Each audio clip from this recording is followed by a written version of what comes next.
Sí. Hola, buenas tardes a todos. Muchas gracias por venir a este nuevo webinar organizado por el equipo de propiedad intelectual y de laboral de Quatre Casas. Las personas que vamos a participar hoy, los ponentes, serán Valentín García, socio de laboral, Jorge Monclús, asociado senior del área de propiedad intelectual, y el que les está hablando, Alejandro Negro, consejero del mismo área de propiedad intelectual.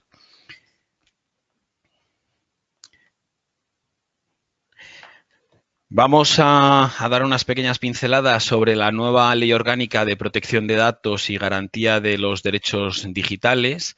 Esta norma lo que viene a hacer es desarrollar en algunos aspectos, en algunas materias, al Reglamento General de Protección de Datos.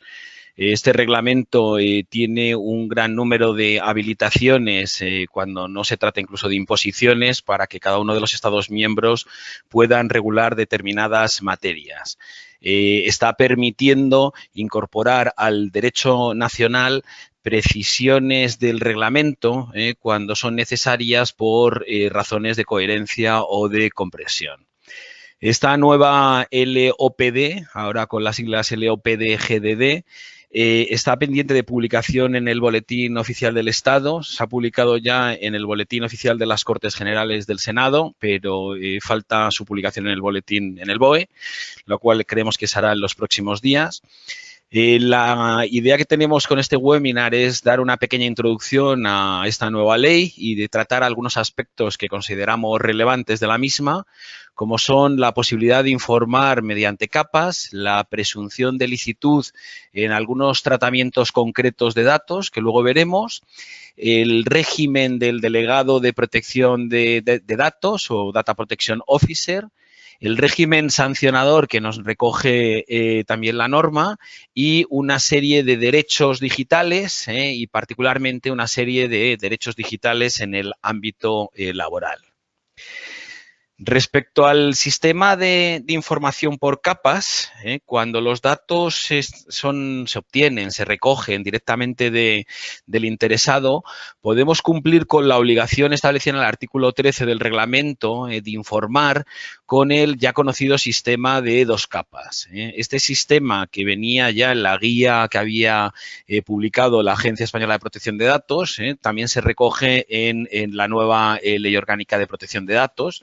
Y lo que nos viene a decir es que podemos tener una primera capa en la que demos una información básica que deberá de incluir como mínimo la identidad del responsable y en su caso de su representante, la finalidad del tratamiento y el ejercicio de los derechos recogidos en el reglamento de los artículos 15 al 22, los típicos de acceso, rectificación, supresión, limitación, etcétera. También nos dice que si vamos a tratar los datos para elaborar perfiles, también deberemos de comunicárselo al interesado. Y también le tendremos que informar del derecho que tiene el interesado a oponerse a la adopción de decisiones individuales automatizadas que puedan producir efectos jurídicos sobre el mismo. En caso de que los datos no los hayamos obtenido directamente del interesado, sino que los hayamos obtenido de un tercero, además de informar de los 4 puntos anteriores, deberemos también indicar las categorías de datos que tenemos y las fuentes de procedencia. Esta primera capa se tiene que ver ya cumplimentada con una segunda capa en la que podemos, a través de indicar una dirección electrónica u otro medio que permita acceder de una forma sencilla e inmediata, incluiremos en esta segunda capa todo el resto de información previsto en el artículo 13 del reglamento. Pasando a una serie de supuestos en los que existe una presunción de licitud en el tratamiento, hemos recogido 6 supuestos. El primero de ellos es que cuando estamos hablando de datos de contacto o datos de empresarios individuales, se va a entender que, salvo prueba en contrario, va a existir un interés legítimo en tratar estos datos de contacto y los de la función o puesto que está desempeñando esta persona dentro de una organización, solo cuando sean necesarios para localizar a esa persona profesionalmente y cuando los estemos utilizando única y exclusivamente para mantener las relaciones con la persona jurídica. En el caso de datos personales o datos de empresarios individuales, será lo mismo, y lo único es que solo podremos utilizar también estos datos para esta relación en su calidad de profesional, nunca como persona física. El segundo supuesto es el de los sistemas comunes de información crediticia. Se va a entender también, salvo prueba en contrario, que estos sistemas serán lícitos y que se podrán tratar los datos sobre el cumplimiento de obligaciones dinerarias, financieras o de crédito en este tipo de sistemas, siempre que se produzcan una serie de requisitos. El primero, que los datos se hayan obtenido directamente del acreedor. El segundo, que se trate de deudas ciertas, vencidas y exigibles, y que además la cuantía de las mismas no sea objeto de reclamación, ya sea en vía administrativa, en vía judicial o incluso en un procedimiento alternativo de resolución de disputas vinculante, es decir, que la deuda no esté discutida. Y tercero, que informemos al afectado de la posibilidad de incluirle en estos sistemas. Esta información se la podremos dar tanto en el contrato en virtud del cual le estamos dando, por ejemplo, la financiación, como en el momento en el que le estamos requiriendo el pago. Simplemente señalaros que en estos sistemas comunes de información crediticia solo podremos incluir aquellas deudas que tengan menos de 5 años desde el vencimiento de la obligación y aquellas deudas que tengan un importe superior a los 50 euros. Otro de los supuestos en los que, salvo prueba en contrario, también se presume lícito el tratamiento es en los casos en los que estamos involucrados en transacciones que impliquen una modificación estructural, una aportación o una transmisión de negocio o de rama de actividad empresarial. Es decir, en todas este tipo de operaciones, de fusiones y adquisiciones en las que habitualmente estamos involucrados y en las que se reciben gran cantidad de datos. Señalaros que tendremos la posibilidad de recibir esta información incluso previamente a la firma de la operación concreta. Siempre que evidentemente esta información sea necesaria para el buen fin de la operación y para la continuidad de los servicios. Únicamente tener en cuenta que en caso de que no concluyamos, que no haya una adquisición de esa rama de actividad o que no se termine esa modificación estructural, tendremos la obligación de suprimir los datos personales que hayamos recibido. Otro de los supuestos de tratamientos que se consideran lícitos son los de la videovigilancia. Podremos tratar datos, imágenes en concreto, a través de cámaras o videocámaras, siempre que estemos persiguiendo la finalidad de preservar la seguridad de las personas, de los bienes o de nuestras instalaciones. En este caso, lo único es que, como se venía haciendo hasta la fecha, habrá que incluir un dispositivo informativo, el típico cartel, el cual ha sufrido ahora una serie de cambios. El nuevo cartel que nos ha puesto la agencia es el que tendremos que poner y, además, un documento que el interesado pueda pedirlo en el que esté el resto de información que nos obliga a facilitar el Reglamento General de Protección de Datos. Estas imágenes habrá que suprimirlas en el plazo máximo de un mes, salvo que hayamos grabado un atentado contra la integridad de las personas, de los bienes o de las instalaciones, en cuyo caso no deberemos de borrarlas, no deberemos de suprimirlas y se las tendremos que poner a disposición de las autoridades competentes en un plazo máximo de 72 horas desde que tenemos conocimiento del hecho concreto. Igual que teníamos antes, se prohíbe grabar lo que es la vía pública, salvo que sea estrictamente necesario, y hay una serie de excepciones en las que te permiten grabar un poco más allá de la vía pública en supuestos en los que estemos hablando de garantizar la seguridad de bienes o instalaciones estratégicas o infraestructuras que estén relacionadas con el transporte. Otro de los supuestos también regulados en la nueva LOPD, que se entienden que hay una licitud en el tratamiento, es cuando estamos hablando de los sistemas de exclusión publicitaria, es decir, las típicas listas Robinson.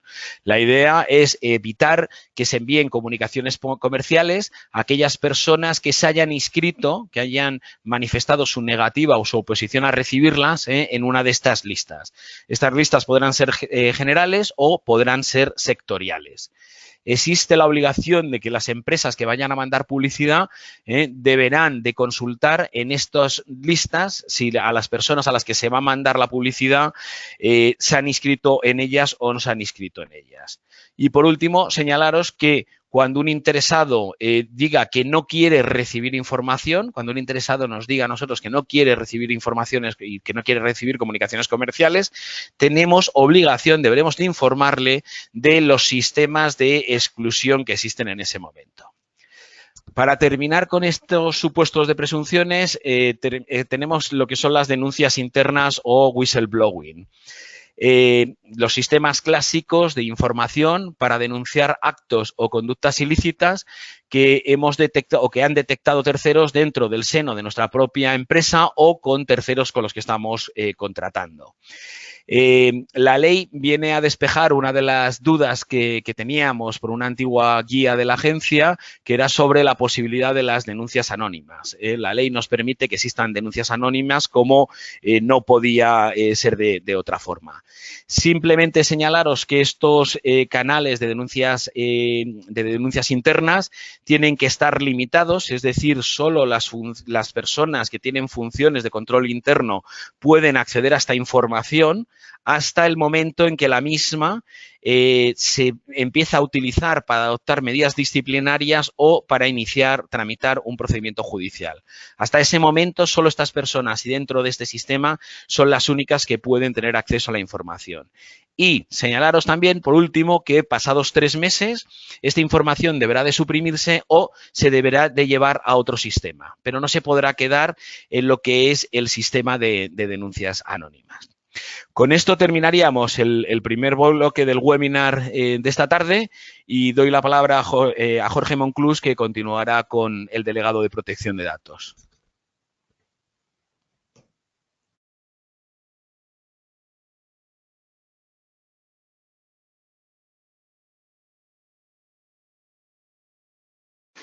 Sí, muchas gracias, Alejandro. Perdonad la interrupción. Como bien decía Alejandro, una de las figuras clave en el ámbito del reglamento es el delegado de protección de datos.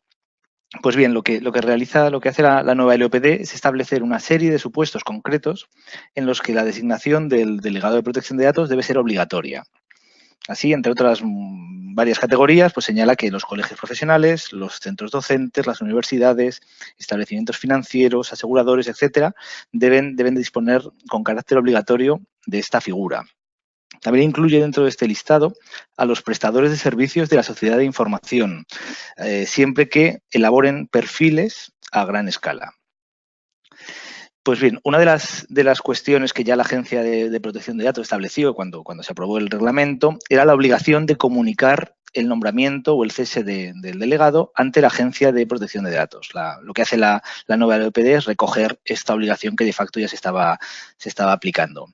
Esta obligación de notificación o de comunicación del delegado afecta tanto a los casos en que el nombramiento es obligatorio como cuando la propia compañía, el propio responsable, nombra con un delegado con carácter voluntario. De hecho, esta es una de las posibilidades que regula expresamente la nueva ley, la posibilidad de designar de manera voluntaria un delegado y su dedicación, que también puede ser a tiempo completo o a tiempo parcial.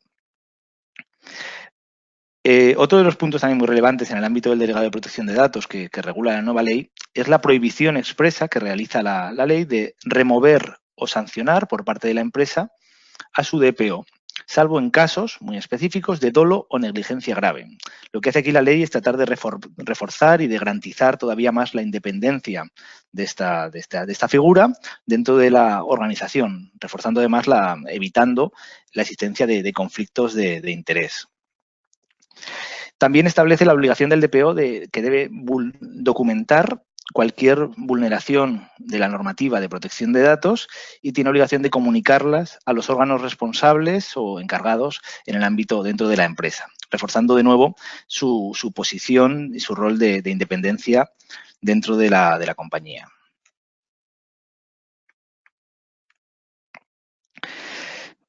Otra de las grandes novedades que regula la nueva LOPD es el desarrollo que realiza del régimen sancionador. Las sanciones que establece el Reglamento General de Protección de Datos, las sanciones que todos ya conocemos de hasta 20 millones de euros, obviamente continúan aplicándose una vez entre en vigor la LOPD. La nueva LOPD no modifica este régimen sancionador, lo que hace es desarrollarlo y complementarlo. De manera que, en primer lugar, lo que hace es aclarar que están sujetos al régimen sancionador los responsables del tratamiento, los encargados, los representantes de los responsables o de los encargados que no estén establecidos en la Unión Europea, así como también pueden ser sujetos del régimen sancionador las entidades de certificación y las acreditadoras encargadas de la supervisión de los códigos de conducta. Lo que sí aclara de manera expresa la nueva LOPD es que el régimen sancionador que establece tanto el reglamento como la LOPD no será en ningún caso aplicable al propio DPO, sino que quien responderá de cualquier eventual incumplimiento de la normativa de protección de datos será siempre los sujetos que hemos mencionado anteriormente, el responsable, el encargado o los representantes, pero nunca será el DPO quien pueda ser sancionado con estas multas de hasta 20 millones de euros. Por otra parte, la nueva LOPD contiene también un listado abierto de ejemplos de infracciones en materia de protección de datos. Insistimos en el hecho de que es un listado, en primer lugar, abierto y que se trata únicamente de ejemplos, ya que lo que no puede hacer la ley es delimitar o restringir o ampliar, en su caso, el ámbito sancionador que ya establecía el reglamento comunitario. Lo que hace en esta vez es clasificar estas listas abiertas de ejemplos de infracciones por muy graves, graves o leves, algo que no hacía el reglamento, y lo que en definitiva pues nos da ciertas pistas para ver cómo se desarrollarán esos procedimientos sancionadores que esperamos que no tener muy cerca. Entre los ejemplos de infracciones muy graves que recoge la nueva LOPD tenemos, estaría por ejemplo el tratamiento de datos sin contar con una base jurídica para ello, o la omisión del deber de informar a los interesados, es decir, no cumplir con las obligaciones del artículo 13 y 14 del reglamento por lo que respecta pues, a las políticas de privacidad, cláusulas informativas, etcétera. No cumplir o omitir este deber de información sería considerado una infracción muy grave de la normativa. También las transferencias internacionales de datos a terceros países sin contar con las garantías adecuadas que regula el reglamento.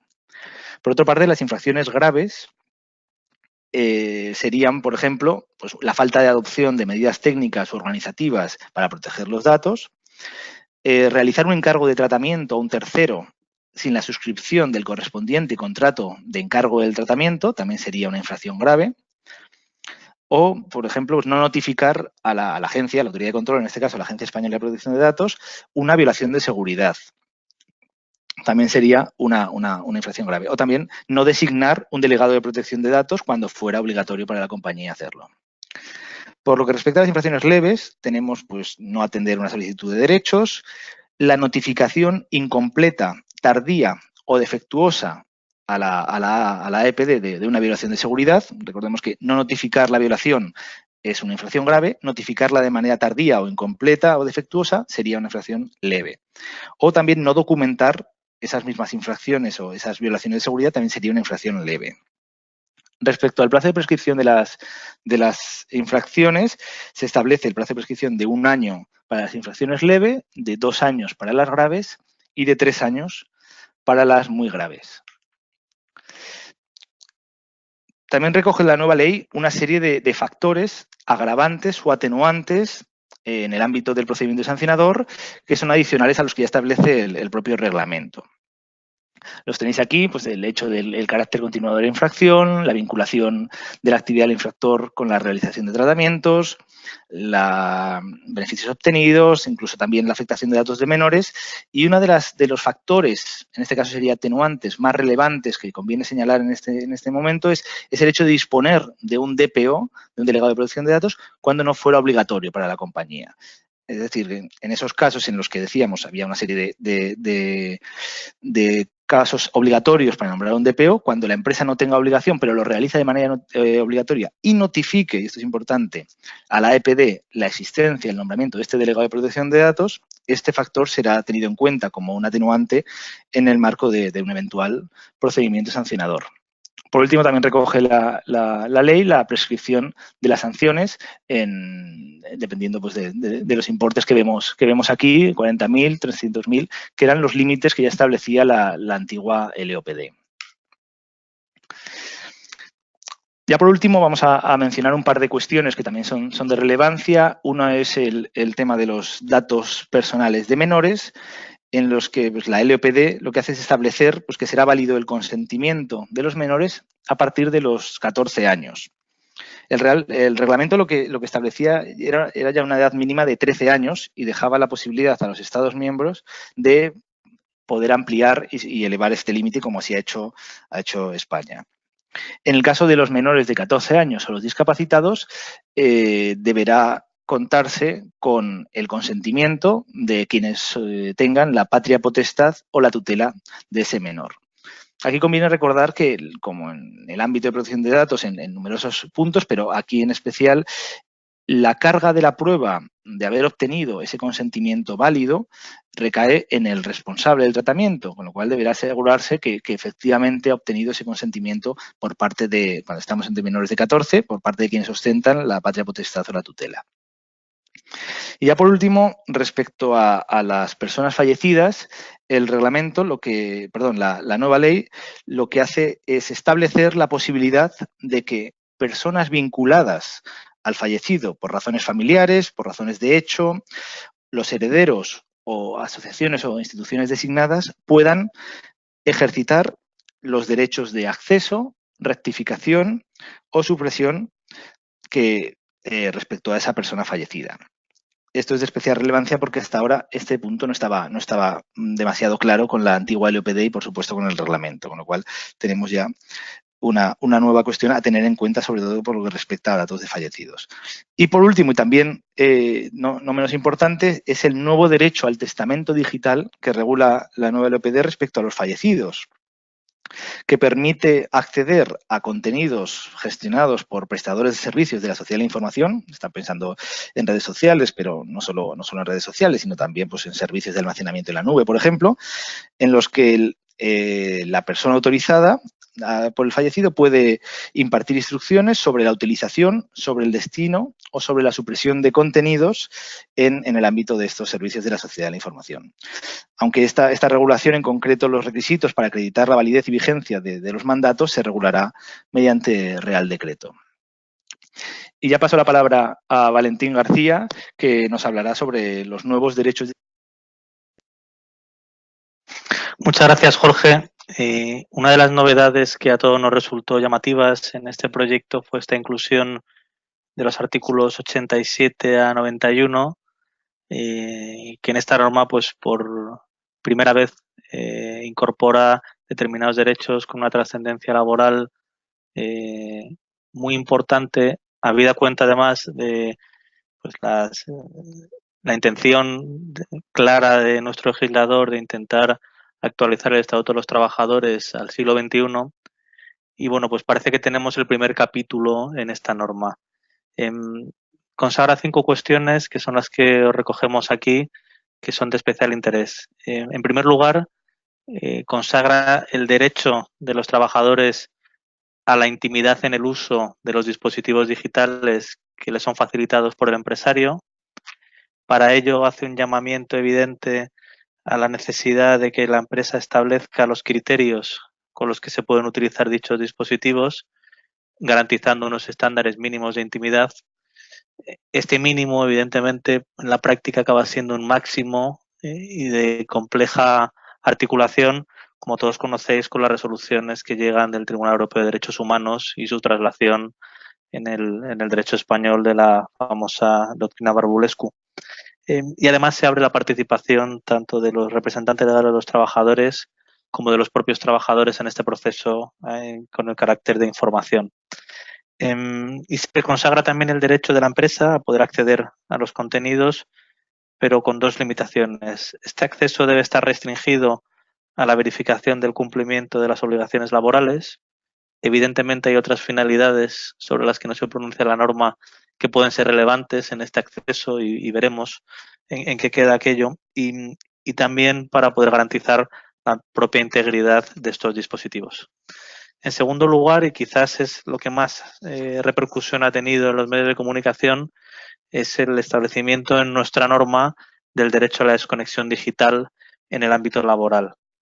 El derecho a que durante el periodo en el que no forma parte de la jornada laboral, pues los trabajadores puedan desconectarse. Hay experiencias empresariales por vía de convenio colectivo recientes, experiencias internacionales, pero nuestra regulación en este caso es absolutamente novedosa y no tiene ningún precedente en la normativa laboral española. Y además este derecho que se consagra en el apartado primero del artículo 88 de una forma grandilocuente, parece que al final se deja en manos de la negociación colectiva y de las políticas internas que se puedan ir definiendo en la empresa, tanto en las modalidades de ejercicio de este derecho como las acciones necesarias a nivel de formación y de sensibilización para poder ejecutarlo. En tercer lugar, también se pronuncian estos derechos digitales sobre el fenómeno de la videovigilancia y la captación de sonido en el lugar de trabajo. Vienen a avalar la posibilidad de que existan sistemas de videovigilancia con funciones estrictas de control de los trabajadores, siempre que exista una información previa que sea expresa, clara y concisa a los propios trabajadores sobre dicha vigilancia.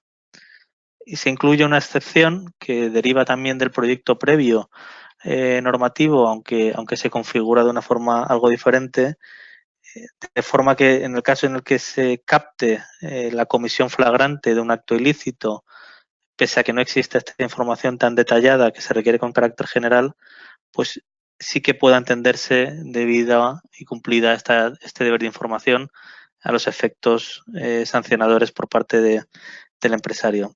En el caso en el que exista, evidentemente, el dispositivo informativo general que os comentaba antes Alejandro, con las adaptaciones propias de este proyecto. Esto es un elemento novedoso, es un elemento que veremos qué articulación tiene en la práctica, cuál es el alcance de la expresión acto ilícito, pues evidentemente tendremos que estar a la espera de cómo se define jurisprudencialmente este concepto. Y por último, en este mismo apartado se prohíbe la instalación de cámaras en lugares de descanso o esparcimiento y se limita la grabación de sonidos en lugar de trabajo a aquellos supuestos en los que resulte necesario para seguridad de instalaciones, bienes y de personas. En cuarto lugar, se contempla el fenómeno de la geolocalización, que era una cuestión que era bastante pacífica en la actualidad, tanto en la jurisprudencia como en las propias resoluciones de la Agencia de Protección de Datos, pero bueno, vuelve a ponerse aquí encima de la mesa. Se limita la posibilidad de uso de sistemas de geolocalización para funciones de control de obligaciones laborales de los trabajadores. Parece que queda fuera, al menos en un primer lugar, todos estos sistemas que parece que cada vez están más de moda de optimización de flujos productivos o de estructuras. Eso, en principio, no son obligaciones laborales de los trabajadores y cabe duda de su posible aplicación práctica en este sentido.